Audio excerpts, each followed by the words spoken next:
Welcome to Tales and Truths, where every story has the power to change your heart. Before we dive into today's emotional journey, take a second to drop a comment and let us know, where in the world are you watching from? We love seeing how far these stories travel. And if you haven't already, hit that subscribe button and ring the bell so you don't miss tomorrow's special story. It's one you'll never forget. Now settle in, take a deep breath, because what you're about to hear might just change the way you see the world. She was just the janitor's daughter until she picked up a violin. Emily Carter never wanted to be seen. She wasn't the kind of girl who raised her hand in class or sat at the front of the room. At 17, she had learned how to blend into the background, how to go unnoticed. Her worn-out sneakers barely made a sound as she walked the halls of Lincoln High, and her second-hand backpack sagged from years of use. But she carried one thing with pride: an old violin, cracked near the neck and held together with layers of clear tape. It wasn't much to look at, but to Emily, it was everything. The school's annual talent show was coming up, and for once, Emily's name was called. Not because anyone believed in her, but because a teacher, half joking, suggested, "Why don't we let Emily perform?" The staff chuckled. A janitor's daughter playing in front of the school? Ridiculous. They had only ever seen her cleaning up after rehearsals, helping her father mop the music room floors long after the last bell rang. No one had ever asked if she played. No one had ever cared. When her name was announced, a ripple of laughter moved through the crowd. Whispers followed her like a shadow as she walked onto the stage, violin in hand. Her hands trembled. Her heart pounded. She could hear a teacher mutter under her breath, "What could she possibly play?" But Emily didn't flinch. She stood tall, her spine straightened by something stronger than fear, years of dreaming, of hiding, of practicing in secret. She took a deep breath and placed the violin under her chin. The bow shook slightly in her hand as she lifted it to the strings. And then she played. The first note sliced through the room like lightning, sharp and pure. Laughter died. Conversations stopped. Heads turned. What had begun as a cruel joke now felt like a miracle unfolding in real time. Emily's music wasn't perfect, but it was raw. It was honest. It carried pain, hope, and everything in between. And for the first time in her life, people really saw her, not as a janitor's daughter, not as a background character, but as an artist. And that was just the beginning. Backstage, Emily stood frozen, her heart still racing from the performance she had just delivered. The roar of applause echoed in her ears, but her mind was spinning. She had prepared for silence, for mockery. Not this. Not the standing ovation. Not the stunned faces of teachers who once ignored her. Not the sound of students cheering her name.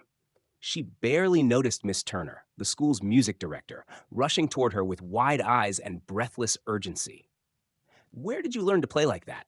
Miss Turner asked, her voice shaking. "Who taught you?" Emily hesitated. The answer felt too simple, too unbelievable. "I taught myself," she whispered. Miss Turner blinked. "That's not possible." Before Emily could respond, another voice broke through the buzzing backstage noise. "I'll pay for her audition." The words hit like thunder. Everyone turned. Standing near the exit was a tall man in a navy suit, silver hair combed neatly back. His voice had carried so effortlessly it felt like it belonged to someone used to being heard. Miss Turner stepped forward, squinting at him. "I'm sorry, who are you?" The man smiled, calm and confident. "Michael Langston." The name rippled through the teachers like a shockwave. Emily knew it too. He was one of the most celebrated violinists in the country. A Juilliard graduate, a former concertmaster of the New York Symphony, and now one of the biggest talent patrons in the music world. You're Michael Langston," Miss Turner stammered. He nodded. "I was about to leave earlier, but I heard a violin being tuned and thought it was a recording. When I realized it was live, I stayed to listen. I couldn't walk away." Emily gripped her violin tighter, unsure if this was a dream. Langston looked at her, not with pity, not with curiosity, but with recognition. "This girl," he said, turning to the teachers, "has something rare, something you can't teach. If money's the issue, I'll cover everything, audition fees, travel, whatever it takes." Her father stepped out from the shadows, mop still in hand. "Sir, that's very generous," he said quietly. Langston looked at him and smiled. "No, sir. It's not generosity. It's an investment." Emily's breath caught in her throat. For the first time, someone powerful believed in her. without her asking. And in that moment, everything started to shift. Emily didn't speak for a while. She stood backstage, her violin still clutched in her hands, as Michael Langston's offer echoed in her mind. A Juilliard audition? Fully paid? It sounded like a dream too big for someone like her. She looked toward her father, who stood quietly near the curtain, still gripping the mop like it was the only thing anchoring him to reality. He gave her a soft nod, the kind that said, "You can do this, and I'll be right here." Langston stepped closer. "Emily, I meant what I said. You have something rare. You belong in a place where that kind of gift is nurtured, not ignored." She opened her mouth, but the words stuck. I I don't think I could ever afford Juilliard, she finally said, her voice barely above a whisper. Lessons, auditions, traveling to New York, that world feels miles away from mine. That's why you're coming with me, Langston replied. Tonight. Emily blinked. What? There's someone I want you to meet, and a place I want you to see. Before she could process it, her father stepped forward. You trust him? He asked gently. Emily looked up at Langston, then back at her dad. She didn't know what lay ahead, but for the first time, it felt like the road might actually lead somewhere. She nodded. Yeah, I think I do. Minutes later, a sleek black car pulled up to the school. Emily slid into the back seat, violin in her lap, her father beside her. Miss Turner stood on the sidewalk, once still stunned, watching them drive away. The city lights blurred past the windows as the car cruised through quiet streets. Emily barely spoke. She kept replaying the night in her head. Her performance, the silence afterward, the applause, Langston's words.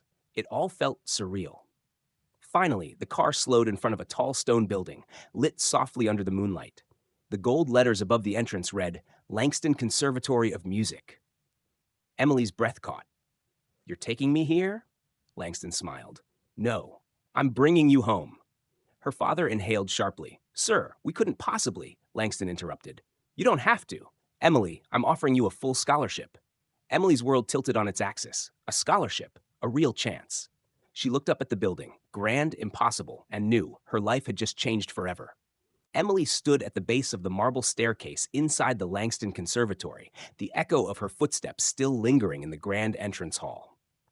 Everything smelled like polished wood and history. Framed portraits of famous musicians lined the walls, watching her as if silently welcoming or testing her. Her violin case felt heavier than usual in her hand, not because of the weight, but because of what it now represented. This wasn't just a school. It was a world she never thought she'd set foot in. Michael Langston led her through the maze of gleaming hallways until they reached a large set of double doors. This, he said, pushing them open, is the concert hall. The space beyond took her breath away. Rows of velvet seats stretched to the back, and a magnificent stage stood at the front, glowing under golden lights. Langston pointed to the center. Stand there. Play something. Anything. Emily hesitated. Her sneakers squeaked slightly against the wood as she stepped into the spotlight. The silence was thick, almost intimidating. She opened her case, took out her violin, and breathed deeply. Her fingers found their place on the strings. And then she played. The sound that filled the hall was unlike anything she had ever experienced. Each note soared, echoed, and wrapped itself around the space like a living force. She poured herself into the melody, every fear, every lonely night, every silent hope she had ever held. When the final note faded, the air felt charged with electricity. Langston didn't speak right away. He just nodded slowly, eyes fixed on her. Then he smiled. I knew it, he whispered. You're everything I thought you were. Her father stepped forward, wiping his eyes. That was incredible. Emily blinked, barely holding back emotion. She had played in empty rooms her whole life. Now, she had played in one of the most prestigious concert halls in the country, and she belonged. Just then, the doors opened, and in walked a poised woman in black. Her presence was calm but commanding. This is Dr. Meredith Brooks, Langston said. She runs the conservatory. Dr. Brooks studied Emily for a moment, then smiled. We'd like to offer you a full scholarship, room, board, everything. Emily's heart stopped. A real future, right here, right now. No more what-ifs. This time, she didn't hesitate. Yes, she said, her voice shaking. But sure. Emily moved into the dormitory at Langston Conservatory just days after accepting the scholarship. Her room was small but bright, with tall windows that let in the morning sun and shelves lined with sheet music instead of cleaning supplies. The walls weren't scuffed and gray like back home. They were white, clean, full of potential. Still, she felt like a visitor in someone else's dream. The other students walked with quiet confidence, carrying expensive instruments and talking about summer music programs she had only read about online.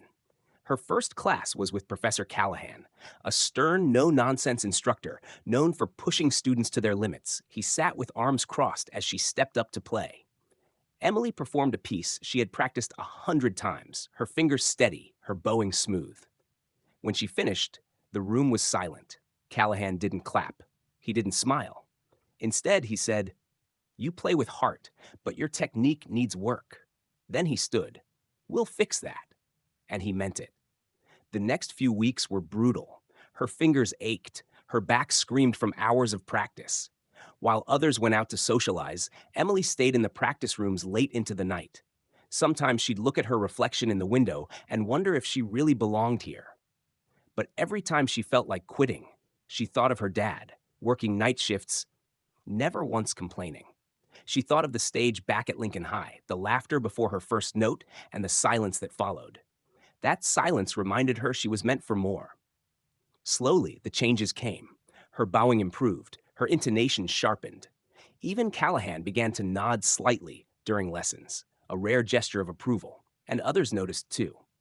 Students who once looked right past her now stopped to ask if she wanted to rehearse together. Then the announcement came, the annual showcase. The best students would perform for an audience of composers, scouts, and industry professionals. Emily hesitated. She had only been at Langston for a short time. Was she ready? Michael Langston thought so. "You have more than just skill," he told her. "You have soul." Her father's words echoed in her mind. "You've never backed down before. Don't start now." So with shaking hands but a steady heart, Emily signed her name on the list. If this story moved you even half as much as it moved us, we'd love to hear from you. Take a moment to share your thoughts in the comments. What part of Emily's journey hit you the hardest? Was it the moment she silenced the room with her music? Or when someone finally saw her for who she truly was? Maybe you faced something similar, being underestimated, overlooked, or told your dreams were too big. We want to know, what's your story? Have you ever had to prove yourself when no one believed in you? Or maybe you've been the one to believe in someone else when the world didn't. Leave a comment below and tell us where you're watching from. Your voice matters, and your experience might just inspire someone else who's reading. And if you believe in stories that lift people up, stories of resilience, redemption, and raw talent, make sure to subscribe. Because tomorrow, we've got another powerful journey to share, and you won't want to miss it. So go ahead, scroll down, hit the comment box, and let's talk. We're listening.